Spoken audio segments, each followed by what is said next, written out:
साथियों, हमारे यहां कहा जाता है,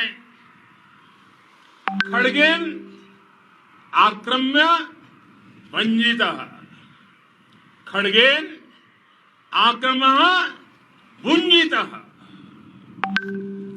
वीर भोग्या वसुंधरा, यानी वीर अपने शस्त्र की ताकत से ही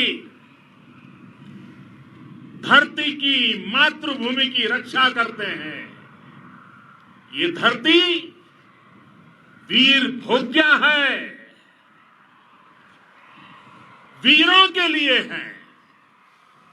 इसकी रक्षा सुरक्षा को हमारा समर्थ और सामर्थ्य, हमारा संकल्प हिमालय जितना ही ऊंचा है।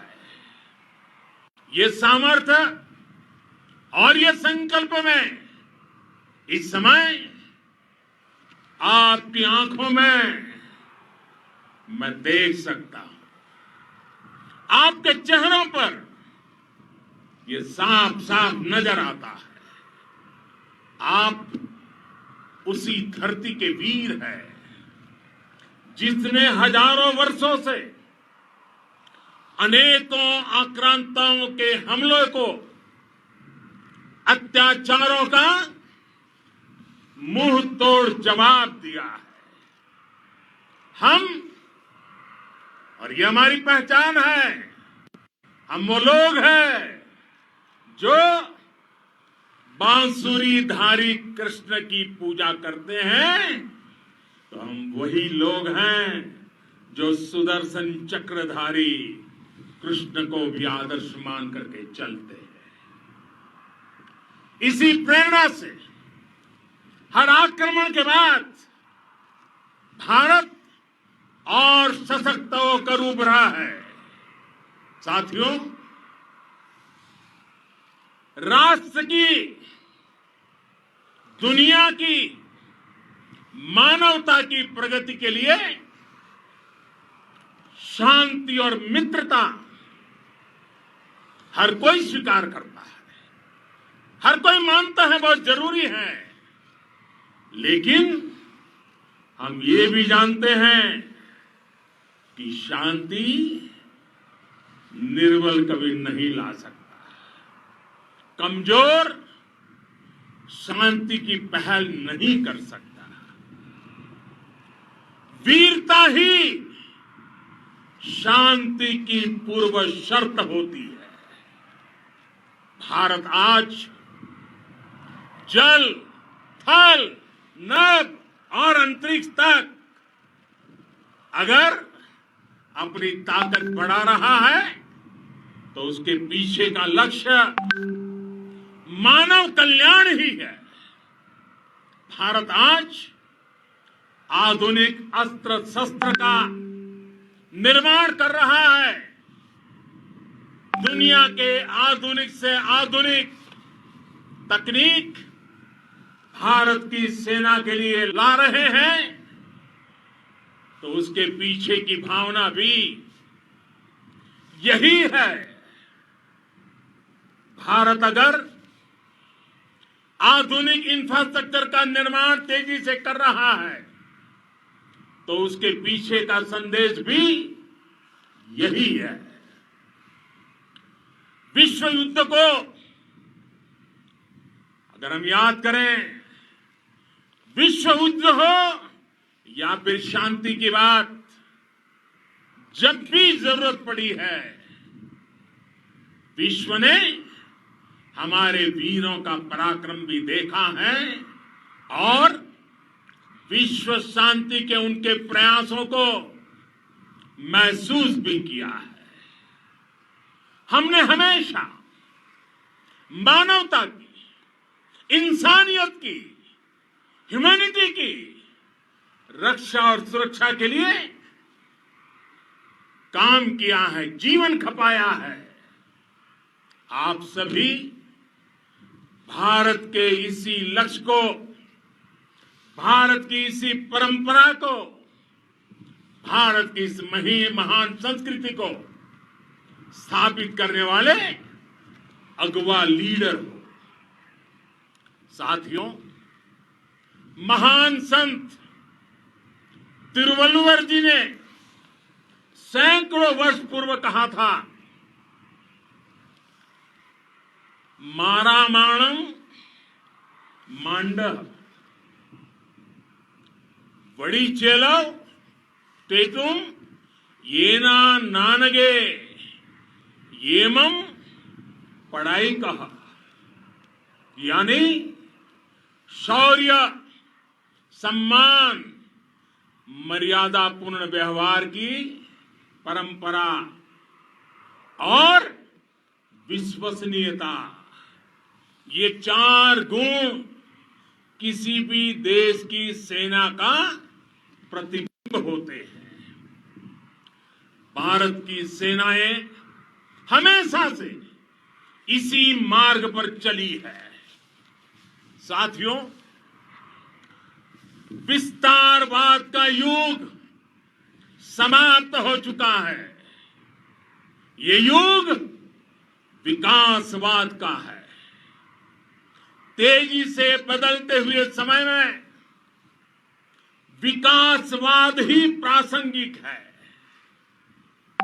विकासवाद के लिए ही अवसर है और विकासवाद ही भविष्य का आधार भी है। बीती शताब्दियों में विस्तारवाद ने ही मानवता का सबसे ज्यादा हित किया, मानवता को विनाश करने का प्रयास किया। विस्तारवाद की जीत जब किसी पर सवार हुई है, उसने हमेशा विश्व शांति के सामने खतरा पैदा किया है। और साथियों, ये न भूले, इतिहास गवाह है कि ऐसी ताकतें मिट गई हैं या मुड़ने के लिए मजबूर हो गई है। विश्व का हमेशा यही अनुभव रहा है और इसी अनुभव के आधार पर अब इस बार फिर से पूरे विश्व ने विस्तारवाद के खिलाफ मन बना लिया है। आज विश्व विकासवाद को समर्पित है और विकास की खुली स्पर्धा का स्वागत कर रहा है। साथियों, जब जब मैं राष्ट्र रक्षा से जुड़े किसी निर्णय के बारे में सोचता हूं तो मैं सबसे पहले दो माताओं का स्मरण करता हूं। जब भी मैं राष्ट्र रक्षा के विषय में सोचता हूं तो मैं सबसे पहले दो माताओं का स्मरण करता हूं। पहली, हम सभी की भारत माता। जब मैं दो माताओं का स्मरण करता हूं, पहली हम सभी की भारत माता और दूसरी वे वीर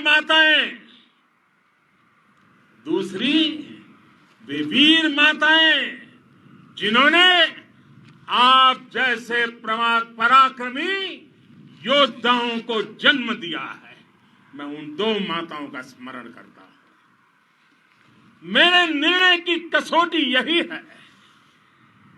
इसी कसौटी पर चलते हुए आपके सम्मान, आपके परिवार के सम्मान और भारत माता की सुरक्षा को देश सर्वोच्च प्राथमिकता देता है। सेनाओं के लिए आधुनिक हथियार हो या आपके लिए जरूरी साजो सामान इन सभी पर हम बहुत ध्यान देते रहे हैं।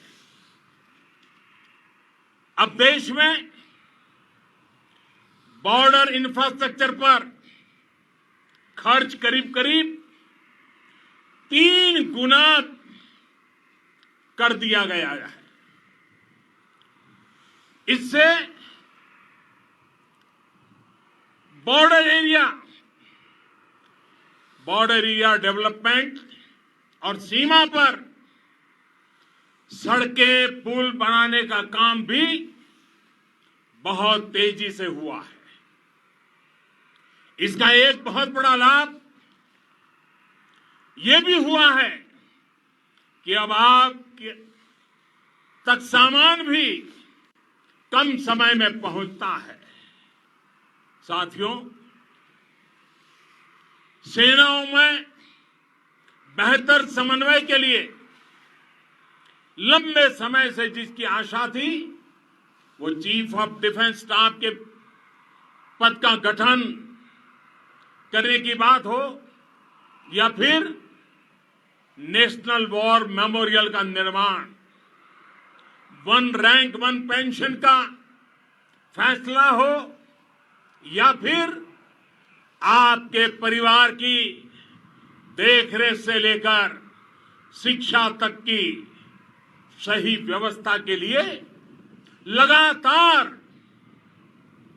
काम, देश आज हर स्तर पर अपनी सेनाओं और सैनिकों को मजबूत कर रहा है। साथियों, भगवान गौतम बुद्ध ने कहा है, साहस का संबंध प्रतिबद्धता से है, कन्विक्शन से है। साहस करुणा है, साहस कंपैशन है। साहस वो है जो हमें निर्भीक और अड़िग होकर सत्य के पक्ष में खड़े होना सिखाएं। साहस वो है जो हमें सही को सही कहने और करने की ऊर्जा देता है। साथियों, देश के वीर सपूतों ने गलवान घाटी में जो अदम्य साहस दिखाया, वो पराक्रम की पराकाष्ठा है। देश को आप पर गर्व है, आप पर नाज है। आपके साथ ही हमारे आईटीबीपी के जवान हो, बीएसएफ के साथी हो, हमारे बीआरओ और दूसरे संगठनों के जवान हो, मुश्किल हालात में काम कर रहे हैं, इंजीनियर हो, श्रमिक हो, आप सभी अद्भुत काम कर रहे हैं। हर कोई कंधे से कंधा मिलाकर मां भारती की रक्षा के लिए, मां भारती की सेवा में समर्पित है। आज आप सभी की मेहनत से देश अनेक आपदाओं से एक साथ और पूरी दृढ़ता से लड़ रहा है। आप सभी से प्रेरणा लेते हुए हम मिलकर हर चुनौती पर, मुश्किल से मुश्किल चुनौती पर विजय प्राप्त करते रहे हैं, विजय प्राप्त करते रहेंगे। जिस भारत के सामने और हम सबने जिस भारत के सपने को लेकर और विशेष रूप से आप सब सरहद पर देश की रक्षा कर रहे हैं। हम उस सपने का भारत बनाने के लिए, आपके सपनों का भारत बनाने के लिए 130 करोड़ देशवासी भी पीछे नहीं रहेंगे, ये मैं आज आपको विश्वास दिलाने आया हूं। हम एक सशक्त और आत्मनिर्भर भारत बनाएंगे, बना करके ही रहेंगे। और आपसे प्रेरणा जब मिलती है तो आत्मनिर्भर भारत का संकल्प भी और ताकतवर हो जाता है। मैं फिर एक बार आप सभी का हृदय से बहुत बहुत अभिनंदन करता हूं, बहुत बहुत धन्यवाद करता हूं। मेरे साथ पूरी ताकत से बोलिए, भारत माता की, भारत माता की, भारत माता की, वंदे वंदे वंदे। तो आप अभी देख रहे थे प्रधानमंत्री नरेंद्र मोदी के संबोधन को। बहुत ही जोश और ऊर्जा से भरा हुआ ये संबोधन हमारे देश के उन वीर जवानों को, जो कि इस वक्त लद्दाख में बहुत ही विषम परिस्थितियों में अपने काम को कर रहे हैं, देश की सेवा में जुटे हुए हैं, उनको वो संबोधित कर रहे थे।